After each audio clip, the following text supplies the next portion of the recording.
आपके शो पर यह बड़ी बात हुई है कि भाजपा के एक सांसद ने कहा है कि राष्ट्रपिता गलत है। अरे मैं कहता हूं सनातन राष्ट्र है। 5000 साल आपने बोला तो 1869 में हुए कोई उत्पन्न हुए व्यक्ति राष्ट्रपिता कैसे हो गए भाई? पानी पीजिए। अरे भाई मैं तो कह रहा हूं ना 5000 साल की सभ्यता थी ना। आप पहले ये बताइए राष्ट्रपिता कहना उनको गलत है या सही है? हाँ मैं बिल्कुल बताता हूं, सुनिए गलत या सही, हाँ या ना में जवाब देना। बिल्कुल मैं बोल रहा हूं, जवाब तो सुनिए ना। जवाब जलेबी मत। गांधी जी का, महात्मा गांधी की बात हो रही है। गांधी जी का राजनीतिक दर्शन क्या था? राम राज्य। गांधी का जवाब दीजिए। अरे सुनिए तो पहले, मैंने डिस्टर्ब नहीं किया आपके बीच में। अरे सुनिए तो भाई, बोल डालो और आप यहाँ पे मुझसे आके बेकार की बात। जवाब सवाल पूछा ये है नाथूराम गोडसे की आप हड़बड़ा रहे हैं। बगल में जिंदा है, आपके सामने जिंदा है। तो हड़बड़ाइए नहीं। गांधी जी का नित्य का भजन था रघुपति राघव राजा राम। गांधी जी का अंतिम शब्द था हे राम, जो समाधि पर आज तक लिखा है। और भगवान राम ने क्या बोला? जननी जन्मभूमिश्च स्वर्गादपि गरीयसी। यदि वो इस देश को अपनी माता मानते हैं तो आप कैसे कह रहे हैं कि उनसे राम से ऊपर उनका कोई पिता हो गया? अब दूसरी बात मैं कहता हूं, और आपने तो 2007 में कोर्ट में हलफनामा दिया कि भगवान राम काल्पनिक थे। गांधी की आत्मा की हत्या की आपने। शरीर का हत्यारा मैं कहने को तैयार हूं कि उसको मुर्दाबाद कहिए। आप कहिए आत्मा का हत्यारा गांधी परिवार मुर्दाबाद। बोलिए, मैं बोलने को तैयार हूं। जिसने गांधी की आत्मा राम को कह दिया कि वो थे ही नहीं, यानी महात्मा गांधी की समाज पे लिखा हे राम गलत है, झूठ है। बोलिए। आपके सामने मेरे दो सिर्फ सीधे सवाल हैं। सीधे सवाल बताइए। जोर से बोलिएगा नाथूराम गोडसे मुर्दाबाद। मैं कहता हूं कहिए गांधी परिवार मुर्दाबाद। शरीर का हत्यारा बड़ा या आत्मा का हत्यारा बड़ा? बोलिए। शरीर बड़ा कि आत्मा बड़ी? बोलिए। गांधी राष्ट्रपिता एक व्यक्ति के लिए नहीं है, उस विचार के लिए। बोलिए, मैं भी तैयार हूं। बोलिए, चिल्लाइए मत। बोलिए ना। अरे जोर से आपने बोलने क्या करे, चिल्लाइए। अब मेरा बोलने का टर्न है। ये है आरएसएस की सोच और ये है नाथूराम गोडसे के वंशज जो आज भी गांधी को क्षण क्षण मारते हैं। ये कालीचरण से कम नहीं है। इस देश के सांसद है, इस पर मुझे दुख होता है। दुख है इस बात का कि इस देश के प्रधानमंत्री को वैधता गांधी से मिलती है। शीश गांधी के आगे झुकाना पड़ता है और यहां गांधी पर सवाल उठ रहा है। आपने सही कहा, गांधी के अंतिम शब्द हे राम थे, लेकिन अगर हम सच है कि झूठ मत बोलिए। अरे राम समाधि पे लिखा सच है, झूठ भाई इतना बोल दीजिए, बाकी आगे बोलिए। देखिए बोल नहीं पा रही है कि गांधी की समाधि पे लिखा सच है। इस देश में सबसे बड़ा श्री राम का उपासक महात्मा गांधी थे, जिन्होंने आत्मसात किया राम राज्य को, जिन्होंने बोला दैहिक दैविक भौतिक तापा राम राज्य नहीं कहूं यहाँ। आप मुझे एक बात बताइए, उसको मारने वाले के मुर्दाबाद गांधी ने बोला कि गोस्वामी तुलसीदास ने बोला? उसको मारने वाले के साथ आप क्यों खड़े हैं? कुछ भी मैंने कहा आत्मसात किया, सुना करिए, कान में मैल है क्या, साफ कराइए जाकर। आत्मसात करने को बोला। उसके हत्यारे के साथ आप खड़े हैं और वही काम कर रहे हैं जो गोडसे ने किया। गांधी को आज भी आप क्षण क्षण मांगते हैं, सांसद होने के बावजूद। 9 साल से, एक मिनट मुझे बोलने मैम एक सेकंड, हम 9 साल से डिफ्लेक्ट करके 1947 के पहले चले गए। मुझे बार-बार वही ले जाते हैं ना। जितनी देर ये लेंगे तो उतनी देर तो मुझे भी हक है ना। लेकिन आप मुद्दे से तो भटक नहीं सकते ना मैम। मैं वापस आता हूं, मैं एक डायरेक्ट सवाल पूछता हूं। आज के हालात पर आप ही के मंत्री हैं जितेंद्र सिंह, उन्होंने संसद में कहा बाकायदा अभी 2 महीने पहले कि सरकारी नौकरियों में, सरकारी सेंट्रल गवर्नमेंट की वैकेंसीज हैं 9.7 लाख, और उसमें उन्होंने कहा कि रेलवे में खाली करीब 3 लाख, 2,93,000। क्या आपको लगता है कि ये एक ऐसा एरिया है या ये एक ऐसा एरिया और है जहां पर सरकार एम्प्लॉयमेंट जनरेट नहीं कर पाई, जहां पर हमें बहुत कुछ करना चाहिए था लेकिन वो फेलियर रहा, और ये 9 साल में एक ऐसी चीज है जिसको शायद अच्छे तरीके से देखा जा सकता था? मैं हवा में बात नहीं करूंगा। पीरियोडिक लेबर सर्वे का डाटा जाके देख लीजिए।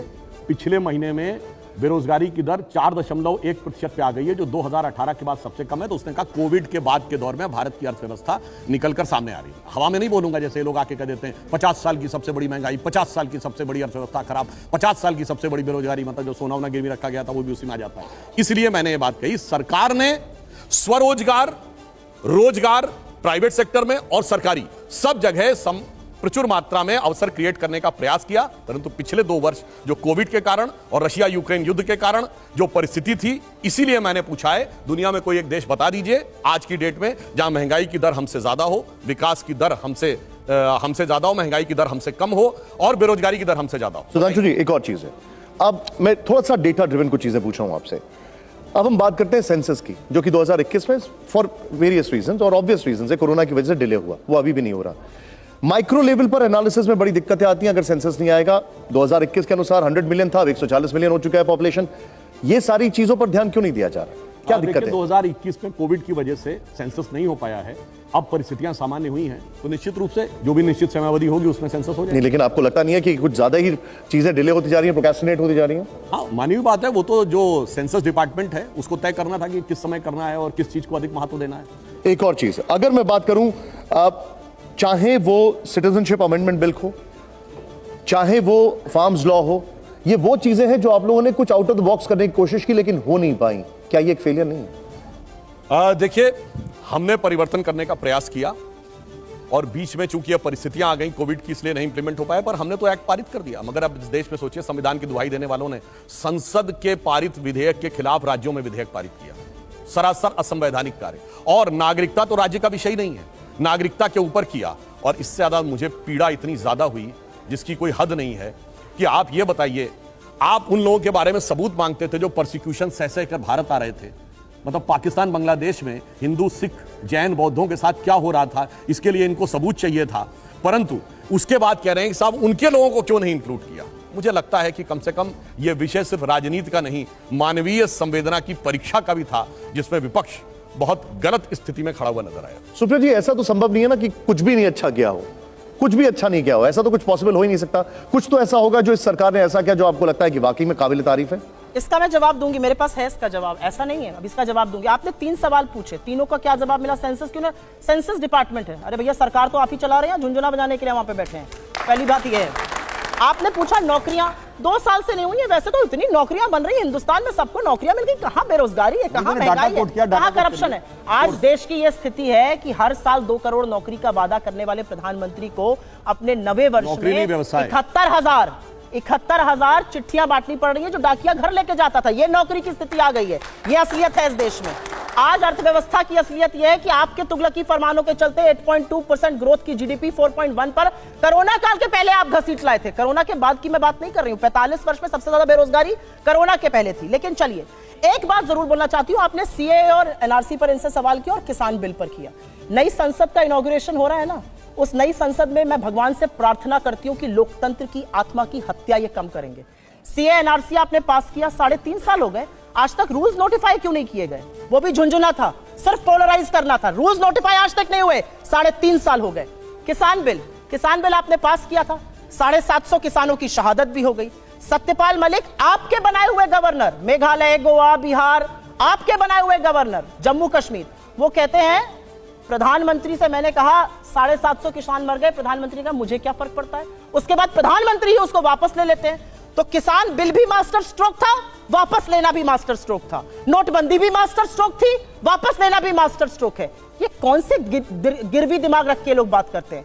मेरा अपना मानना है, एक चीज सरकार ने अच्छी करी और उसमें इनको 100 में से 100 अंक मिलने चाहिए। बिना काम का ढिंडोरा कैसे पीटा जाता है, उसका सबक इन्होंने सबको पढ़ा दिया है। खूब लोगों ने वो सीख लिया है। बिना रत्ती भर का काम मत करो और ऐसा ढिंडोरा पीटो कि लगे वाह जी वाह। वो इन्होंने अच्छा किया, इन्होंने सबको सिखाया है।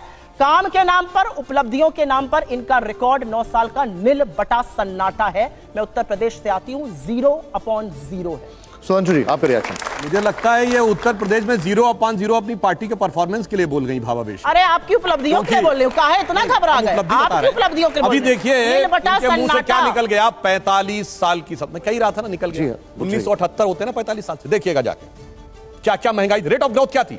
2%, 1.8%, महंगाई की दर 12%, 13%, बेरोजगारी प्रचंड। और सुनिए, देखिए अब हंसी वाली बात आप चाहते हैं लेकिन आपको भी पता है झूठ बोल रहे हैं। अरे झूठ बोल रहे हैं। अरे भाई अपना मोबाइल खोलिए अभी मैं कहता हूं और देखिए 78 से लेके आज तक कितनी बार महंगाई की रेट रही है। और सुनिए इतना ही नहीं, इसमें 1978 में 1991 भी आता है जब सोना गिरवी रख दिया गया था, फॉरेन एक्सचेंज रिजर्व 1 बिलियन के नीचे आ गया था, देश आर्थिक बदहाली के कगार। देखिए कोई तरीका गलत है, मैं आपकी बात में कोई डिस्टर्ब नहीं करा था, रनिंग कमेंट नहीं आप बोलने दीजिए। जब 1991 में सोना गिरवी रखा गया, रुपए का अवमूल्यन हुआ, देश भिखमंगा होने के कगार में पहुंच गया था, फॉरेन एक्सचेंज रिजर्व 1 बिलियन के नीचे आ गया था, तब महंगाई कम थी, रोजगार ज्यादा सृजित हो रहे थे और आज कम हो रहे हैं। अद्भुत व्हाट्सएप ज्ञान है। कैंसिल क्यों नहीं कर रहे? मुझे जो जवाब चाहिए था कि आखिर 9 वर्ष में क्या क्या हुआ, नहीं बताया। मैं 5 पॉइंटर जवाब ये जानना चाह रहा था क्या क्या हुआ, 5 पॉइंटर ये जानना चाह रहा था क्या क्या नहीं हुआ।